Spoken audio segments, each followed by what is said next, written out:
Weekly எவ்வளோ times நீங்கள் hair wash பண்ணுவீங்கன்னு சொல்லுங்கள். நான் வீக்லி 1 டைம் தாங்க. அதுவும் ஹேர் வாஷ் பண்ணி ஒரு 2 நாளில் அகைன் ஹேர் ஆயில் அப்ளை பண்ணிடுவேன்.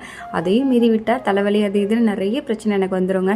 வெளிநாட்டிலலாம் எனக்கு தெரிஞ்ச ஆயிலே ஹேருக்கு வைக்க மாட்டாங்க. அவங்களுக்குலாம் எதுவும் வர்றதில்லை. நம்ம சின்ன வயசுலேருந்து பழகினாலையாக கூட இருக்கலாம், இல்லைனா நம்ம ஊர் வெதருக்கும் அங்கேக்கும் வேறு இல்லை. ஸோ அப்படி கூட இருக்கலாம். நான் ஃபஸ்ட் டைம் பின்னி போடுறப்ப கடைசியில் லப்பர் போடுறதுக்கு பதிலாக இந்த மாதிரி கேட்ச் கிளிப் போடுறேன்.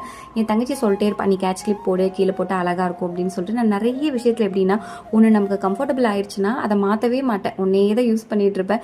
சென்டர் கிளிப் நிறைய வாங்கி வைப்பேன் அப்பக்கப்போ. ஆனால் இந்த இப்போ வச்சிருக்க இந்த சென்டர் கிளிப் தான் கண்டினியூ 4 வருஷமாக யூஸ் பண்ணிகிட்ருக்கேன். அது என்னவோ எனக்கு தோடு செயின் போட்டுன்னு புதுசாக நிறைய வாங்கினாலும் ஒன்று பிடிச்சிட்டு அதே தான் ரிப்பீட் பண்ணி போட்டுக்கிட்டே இருப்பேன். இன்றைக்கி பார்த்தீங்கன்னா வினோ கிராசரி வாங்க போகலான்னு சொல்லியிருந்தாங்க. ஸோ கிச்சனுக்கு ஒவ்வொரு டப்பாவும் பார்த்து எழுதினா தான் எனக்கு திருப்தியாகவே இருக்கும். கிராசரிலாம் வாங்கிட்டு வரப்போ நாங்கள் ரெகுலராக வாங்குற பாய் பிரியாணி 2 பிரியாணி வாங்கிட்டு வந்தோம். ரேட் பார்த்தீங்கன்னா 170 rupees தான். டேஸ்ட்டு சூப்பராக இருக்கும்.